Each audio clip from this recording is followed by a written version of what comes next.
Hello? Hello? Is this thing on? Am I live? Are we here? Am I doing this? Holy crap. How long has it been? Is episode what? 171? Oh man. That's been a while.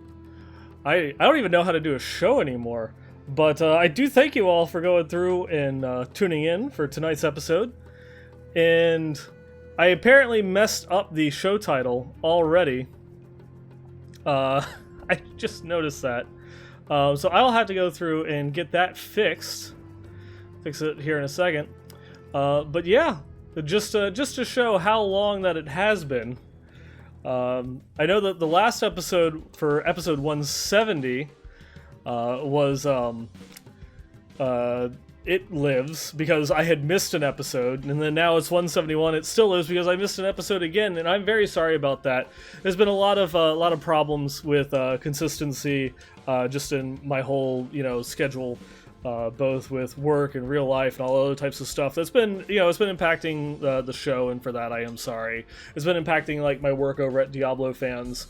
I'm hoping that things are settling down, but that's just right when everything goes through and starts to hit. And it gets it all jumbled all up again, because obviously last episode missed because of some concerns with Hurricane Dorian. I was in the track, I was not in the track, I was back in the track, and then thankfully it missed completely. Like we got we didn't even really get all that heavy rains, just some some strong gusts here or there after the storm had passed us and was going and continuing to move up the coast, with just like the feeder bands. We really didn't get anything from the storm at all, but there was a lot of pressure, because this is a huge Category 5 storm that was going and bearing straight down on us, and so we had to do a lot of prep at work, and that's basically my job, my responsibility. I had to go through and get everything ready at both the locations. And then after the hurricane passed and everything was okay, we got the all clear, we went to go and start returning to work. And then I had to spend all the time undoing all of that prep, getting all the projectors and everything else back up and running. That took a while. And then there was some issues. We had some technical problems after having booted everything back up, which the stuff at work is it's a bit on the older side in terms of the digital projection. So there was some issues, and then after we got sorted through some of those issues, got everything back up and running, the point of sale and the LMS resyncing, we then had some catastrophic equipment failures in one of the projection houses, and then after that, then we had some IT and technical problems, one of the media players in another house, and then as of just yesterday, he had the entire light engine die in one of the projectors, which is it basically makes the movie into like a green and red candy cane, or a blue and red, or a blue and green, depending upon which of the three LCD chips starts to go bad. But it's been a very interesting past month since the last episode, needless to say. But yeah, we're here we are. We're I believe this is officially we're one month into season 18 here, that we've been able to go through and try that out, the season of the Triune. And I do wonder how the people that have had more of a chance to play the game have had success with the season so far. And so just wanted to go through and take a look at some of the things of how like the season has been kind of shaping up. And what's surprising, we are about 5 days short of the official 1 month, because it launched on August 23rd, and this show is being recorded on September 18th. So we're 5 days short of a month, and we already have 116 different 4-man groups that have cleared a Greater Rift 150. And solo wizards have already been pushing into the 130s. It's pretty crazy in terms of the power that we've gotten over the last couple of patches, especially with things such as Flavor of Time and Squirt's Necklace have been just absolutely obscene for the high end push meta and such. Some lawn builds have been having a lot of success with like stone gauntlets and ice climbers for increasing their survivability to maybe get an extra greater rift or two. Those are the type of things that will help prop up some particular classes that might not have as much defensive capabilities, namely like the necromancer. There have been a couple of builds that have looked and I've seen tweaked around that, and they're definitely not like the highest tier pushing builds, but just something that will help you get past, say, a Greater Rift 100. And that was a discussion that was over on like the Diablo fans Discord channel a little while ago. It's like, what qualifies as good? What does it have to be? The best? Does it have to be meta? Or are you just happy with being able to clear a Greater Rift 100? It's like that's one of those things that's like, we've kind of entered that place where you get to decide what's good for you. Like, what are you happy with? And especially so many people that are just going through, I'm just completing the season and then that's it, I'm done. There always is that spike in the player base, the engagement, how many people are logging on. Right at the beginning of the season, it begins to drop off, and then maybe a little bit of a boost towards the end of the season as people, namely myself, especially with the way things went last season, to just get that little tiny push, that extra like couple hours of gameplay to finally go through and complete Guardian, which I guess it's like I lost a lot of steam with just how the last month has been, with work and not really having too much time in order to play the game, and then not seeing any actual new rewards at Guardian. I might not go through everything, though the conquests are pretty easy, so I'll probably just I just have to do one more and then we're done. I'll be done, because there's so many people out there that have completed, they like finished the seasonal journey on the first day, like within the first 24 hours. And it kind of makes me think, like, going through and looking over at Warcraft Classic for any of those people that are going through and playing. I know we lost a lot of the people in the Diablo community over to WoW Classic, and it has been very, very hard, that even with my limited amount of free time, to fight the temptation in order to go through and start playing WoW Classic. As people are downing Rag in just like an obscene amount of time. Like, I can't believe how quickly Molten Core has just been like dominated, and it still is continuing to go very strong. And I'll use World of Warcraft to kind of segue into one of the more I guess pretty much one of the only actual like news articles that have come up since the last episode, and that was something that was published on CNNBC. They wanted to go through and talk about how a lot of investment companies have been basically upgrading Activision Blizzard. They been going through and talking, for anyone that knows that following BlizzCon last year, they got Activision Blizzard stock got hammered from the negative response to Diablo Immortal, the lack of any actual like big new announcements at BlizzCon and any of the other franchises. Then you had the closing of the Heroes of the Storm esports, and it's the loss of Bungie and a whole bunch of other stuff that wasn't just strictly Blizzard related that caused Activision Blizzard stock in order to go through into a bit of a tailspin, where it's about roughly, I think it was 50% of the value that it was leading into BlizzCon last year at this point in time. But it has recently been starting to grow back up. Since the beginning of August, it's climbed almost 20%, and just like in the week leading up to the article, it had grown another 8%. And it was just one of those things that people are going through and kind of looking at it, and it's like, well, WoW Classic is actually doing really well. They have announced that they actually, it's not just people are going through and playing WoW Classic from retail. They have had a substantial number of people that have been going through and resubscribing to World of Warcraft strictly just to play Classic. And that the whole idea, I'm sure, on Blizzard's side is that if we can get people in order to switch from if Classic will get you back, and once you run out of stuff to do in Classic, maybe you'll try retail, maybe you'll buy the new expansion, and then Phase 2 will hit. Because right now I think it's just like Molten Core. They don't even have the honor system, and then Phase 2 will be like the honor system, but I think it's only like Warsong Gulch and Ultrek Valley. And then in Phase 3, Blackwing Lair will open up, and they're slowly going to add in all the content and such over, I think, at least like 6 phases, something like that. Because I think Phase 6 was on Courage, and so there has to be something past that, or Phase 5 was on Courage. But there's a lot. There's a lot that they're going to be stretching that out, and they haven't really released a time frame for it. So it could be something that they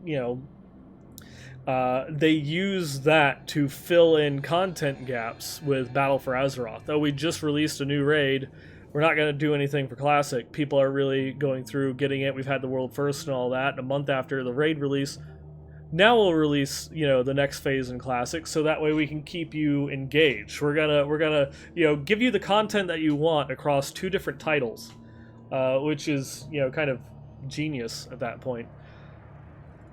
Because with the whole games as a service, everyone just wants, as soon as I finish my content, I want something else. I want you to have the next update, the next raid, the next dungeon, what have you, as soon as I finish the first one.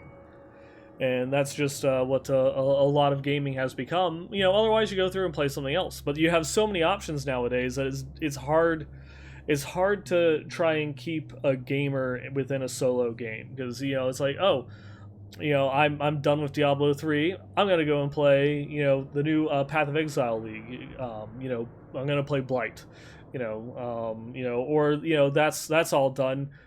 Chaos Bane just launched. I'm gonna go and play that. Or this other game went through and launched. Final Fantasy VIII Remastered had just come out, so I want to go through and relive some of my old school nostalgia. There's always something else that you can go through and play, and so I don't know if this is gonna be one of those ones that kind of like we'll see a continued change in the industry or anything like that, where at the moment everything is we got to get content out as fast as we possibly can, and all the development headaches, production budgets, developer burnout and such that leads to, versus we're okay taking a little bit more time because we're going to lose the majority of our player base to a different game before we have the update come out anyways. So why don't we take an extra month to do that, because we'll just see a huge spike in the player engagement when we release that next patch anyways. How much will that affect being able to just kind of like be like, it's okay to let the player base sag just a little bit, just a little bit longer, to take a little bit more time to develop something, to not even take more time to develop it to make it better or anything like that, but just to maybe lighten the workload on the developers a little bit more, because that's something that's been doing its rounds in the industry news and such, not just at Blizzard, but just video games in general, that the whole talks of unionization and all that developers are wanting to be treated more fairly. That it's one of those ones. It's an industry that preys on passion, and that people grow up wanting to be games developers, and so when they get into the field, they know that Jimmy here or Jane here is they are willing to sacrifice everything. They went and spent a whole bunch of money at a for-profit school to get a video game degree, and they moved from Minnesota out to California with no job, no savings, and a mountain of debt just to go and get a job at a game developer. And they're like, oh, we could probably just pay you barely over minimum wage. It is very predatory in that aspect. And we're probably going to be getting to a point within the next couple of years where there's going to see some massive changes in the development side of things in video games that might lead to less of a less of a pressure, or I guess less of a developer buy-in on games as a service. And I don't think that's going to really affect the players themselves too much, because they already have so many options, to play other games. I know this turned into a rant of a whole different proportion that I did not expect. It just, I started on a train of thought and I had to go with it. But getting back to the article itself, it talks a lot about how everyone is like upgrading Blizzard stock, or Activision Blizzard stock, to be correct. And it was kind of like saying that they should be more valued at about like $65 a share. A lot of it has to do with WoW Classic and how much is going through and bringing in. But there is one of those ones that it did have a little bit of a tie in there. That was one of the expectations. Was that expert that the one expert that's going through and talking to them is going through and saying that they expect another World of Warcraft expansion later this year at likely BlizzCon, an Overwatch sequel or expansion, which is something that we heard from Goldman Sachs, is that they expected an announcement of Overwatch 2 at BlizzCon this year, and of course yet again Diablo 4 in 2021, though that doesn't preclude Diablo 4 being announced at this year's BlizzCon, and that is one of those ones that definitely falls a bit more in line with what everyone's expectations are. Like, we expect Diablo 4 to be announced at this year's BlizzCon, with the assumption that it will still be a little ways off. And 2021 would fit about right if the development of Diablo 4 had been reset from Project Hades to Project Fenrir in that 2016-2017 time period. That would give, the 4 or 5 years to like fully develop and flesh out a game, which is one of those ones that seems, a more reasonable time frame. Diablo 3's development was very stretched. It was very long. There's a lot of reiteration and such that went through and happened, with that particular game.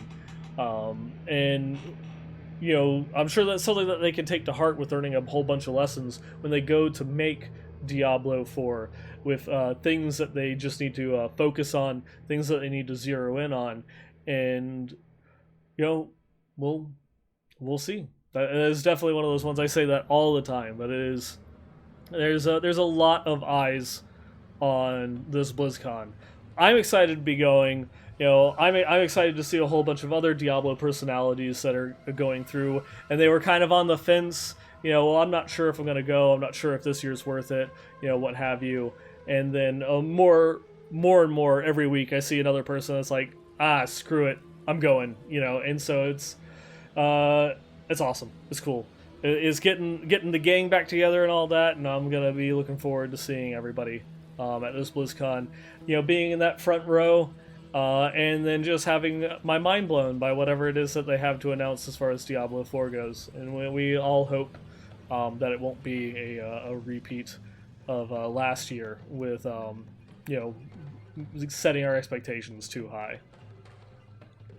And then, the as far as rest of Diablo type news goes, Diablo itself is on sale at the moment. You can get, all PC versions of Diablo 3 are up to 50% off. And let me see, I think it was, you can get 50% off if you're just buying the base game or Reaper of Souls, because those are normally $20 each, but they're discounted down to $10. The Diablo 3 Battle Chest is on sale for 33% off, going from $30 down to $20. And that's so if you have a friend that might have been interested in the game but never decided to go through and pick it up, now would be a great time. I believe it's on sale until the 23rd, so you have a little bit of time left, at least as of the recording of this episode. And then finally, there is the Diablo 3 Eternal Collection, which is normally $40, discounted down to $30. That includes the base game, Reaper of Souls, as well as the Rise of the Necromancer pack. And that, in and of itself, is already at, a decent discount. The Rise of the, or if you already have all the games and you just want the Rise of the Necromancer pack, that's also 33% off, because it's been discounted down to $10 from $15. And then also there was one other thing that has come out, and that is there's a whole bunch of new stuff in the gear store. Everything from the Crusader shirt, the puzzle pieces, the gaming mat, the throw blanket. I have to take a minute in order to talk about this throw blanket, because I don't think that a lot of people realize it, but this thing is gigantic. The 60 inches by 82 inches, it's like the short side is like 5 feet in length. Like it covers my entire couch. This throw blanket. It is huge. So just prepare yourself for what you're getting into if you want to go and buy that. There's a couple of new shirts. They've got some coasters, flannel, all that. And then, just last week, there was another one that they had went through and showed off, and that was a Malthael statue, which is gone. Like, it's not even sold out. It's not on the website. Like, before, when they sold out of products, they would just list it as a little tag that said sold out. I don't know if they've changed that, but like if you even go into the toys and collectibles, like there's no option for Diablo. Like it's just gone. Maybe they just don't want to show sold out products anymore or anything like that. But I was really shocked, and I have him going through and sitting down right there in the little corner there. It's awesome. It's amazing, and it's about that big. It's the size of my head, as gigantic as that is. But it is it's pretty cool. It of course, I've seen people that were going through and complaining about the quality of it. It is done in a specifically kind of cartoony style, which is just it's just a production like plastic mold, kind of rubbery in texture. It's bendable. It's a decent little add-on collection, and it's for the size and the price. It's actually pretty decent, especially if you go and look at a whole bunch of other like video game collectibles that you can find, especially when you're looking at ones that are pretty decent in size, about a foot and a half, including the wings. It is definitely worth the purchase if you are a Diablo fan, I should say. And I'm just shocked that it is gone, but I guess that could just be because it is sold out, and maybe that's why. And then the final thing that kind of ties the whole conversation together is going to be the Blizzcon Key Art was also finally revealed in between these last couple of episodes. And, as always, it goes through and it has all the major franchises represented. You have Mechaterial in the top left corner there, representing Heroes of the Storm. You have that Night Elf Scholar, who I forget her name is, from Hearthstone. You have Egan Stedman, who's one of the new StarCraft 2 commanders. Tracer, obviously, kind of like the poster child for Overwatch. You have Sylvanas repping Warcraft. Rest in peace. Though apparently, I guess, spoilers, there's leaks that have been out there that Sylvanas survives Battle for Azeroth somehow. But then again, so did Garrosh, and he just died shortly into Warlords of Draenor. And then sitting front and center is a Diablo Barbarian.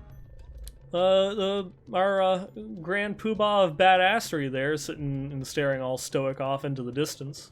I will say that this is not the Barbarian from Diablo Immortal, though it also isn't just kind of like a rehash of any previous iteration. It obviously is the Diablo 2 Barbarian, but it kind of is an all-new design. And what does it mean?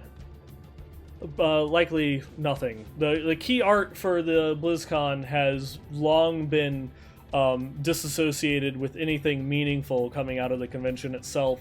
Just like a couple of years ago, there was the whole speculation, because there was kind of like a corrupted, evil-looking Crusader that was part of the key art, and then that ended up being absolutely nothing. So it's something that they do to celebrate the franchises, and it's more about the BlizzCon than anything else. I have seen some people talking about, because of the Barbarians' placement, like in the center, that could kind of be like a hint that Diablo is going to be going through and stealing the show, which is, that is a possibility. But I don't take the key art as it foretelling anything. There's a lot more out there that should be telling us that we're getting a big Diablo announcement this year, and not the key art. One of those things going back to the very beginning of the year, when Blizzard had told us that they look forward to telling us about all of the multitude of Diablo projects that they're working on in 2019. And we've heard nothing, like literally nothing. They haven't done a press release, or an interview, or an article, or like anything involving Diablo this whole year. There's been a couple of like statements from J. Allen Brack and such, talking about their dedication to like the franchises and the things that they learned from the Immortal announcement, but they've not talked about anything. Period. And they're running out of time. And so if they're still going to go through and commit to that promise, then, well, BlizzCon is just going to have a ton of announcements from, of course, Diablo 4, first and foremost. Whether they open with that, or, kind of let it sit and simmer, I don't know. But, there's more to talk about Diablo Immortal, a Diablo Immortal release date potentially. Are they making a remaster? Are they working on a Netflix series? Are they going to bring back the canceled Diablo comic? Have they, started work on any new novel series? Ever since they went through and switched publishers a couple of years ago, we haven't really seen all that much coming out of them. I think there's been one StarCraft novel and 2 or 3 Warcraft novels. Because things such as like the Book of Adria and the Warcraft Chronicles are different, because that's, I believe, through Insight, or it used to be through Insight editions. I think it might be more self-published now. But yeah, we've not seen a lot coming out of them as far as third-party publications for writing and such. Though they do have Christy Golden on staff now, so maybe they are trying to do a bit more of internal self-publishing. But maybe we'll see. We'll have to wait and find out. But yeah, that is pretty much going to sum up everything. I wish I had more of which to discuss with you guys. It is a bit of a shorter episode, but it's more of a, I'm here, I'm back. A very big thank you from the bottom of my heart. All the fans out there that reached out, over the past couple of weeks, just going through, checking in on me, making sure that I was okay from Hurricane Dorian. I do really appreciate that. You have no idea how much that means. And even though ultimately, we were untouched here, in Palm Beach County, it made me feel a lot better. Especially just, whenever times are stressful, maybe not necessarily, dangerous, but it helps. It helps a lot. And then also, I do want to go through and give a shout out to Rise, Slacker Rise. That is the one that went through and sent me that article from CNBC. And to also properly credit, he had found it from Bloodshed's podcast. So, big props out there to Slacker Rise, and thank you for Bloodshed for going through and bringing that one up. And yeah, that's going to go through and bring us to a close on this particular episode. Make sure to go through and check back on the next episode. We should be going through and recording on October 2nd. And I should be having a special guest on for that episode. I'm not quite sure how things are going to quite work out, but I will let you know for that. And we'll see how things go. But again, thank you for going through and joining me here on this episode. While you're here, feel free to go through and check out our live stream. I stream on Twitch every other week, or try to stream every other week at twitch.tv/BlizzPro. And it's every other Wednesday at 9 p.m. Eastern, 6 p.m. Pacific. If there's anything that you want to have shown on the show, your epic loot that you've gotten from the seasons, or any stories or comments that you'd like to submit, please feel free to drop that at Westmarch Workshop at blizzpro.com. You can also follow the show on Twitter at the WM Workshop. You can also follow me personally at 9ballgamer on Twitter as well. Usually try to be pretty active over there, and you can feel free to go through and check out all the Diablo news that we have to offer on the BlizzPro network over at diablo.blizzpro.com. And with that, thanks for tuning in, and I'll catch you all next time.